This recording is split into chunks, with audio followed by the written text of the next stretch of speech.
நடிகை சிவலட்சுமி இப்ப என்ன ஒர்க் பண்றாங்க தெரியுமா?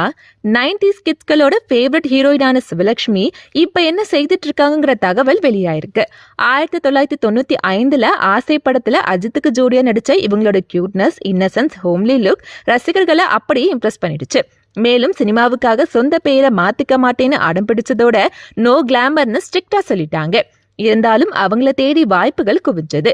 அந்த வகையில கோகுலத்தில் சீதை, லவ் டுடே, நிலாவேவா, தினம்தோறும், பொன்மனம், மாயி, பொட்டு அம்மன், நீ வருவாய் என உள்ளிட்ட நிறைய படங்கள்ல நடிச்சாங்க. அதை தொடர்ந்து 2001 சன் டிவில டெலிகாஸ்ட் ஆன சூலம் சீரியல்ல இரட்டை வேடங்கள்ல நடிச்சாங்க. இப்படி பீக்ல இருக்கும் போதே 2001 சயின்டிஸ்டான ஸ்வகாட்டோ பானர்ஜியை கல்யாணம் பண்ணி சினிமாவுக்கு குட் பை சொன்னாங்க. கணவரோட வேலை விஷயமா பல நாடுகளுக்கு ட்ரிப்பும் அடிச்சாங்க.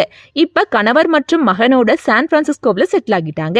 மேலும் சினிமாவில் ரீஎன்ட்ரி கொடுக்க வீடு தேடி வந்த பல வாய்ப்புகளை வேண்டாம்னு சொன்ன சிவலட்சுமி இப்ப சான்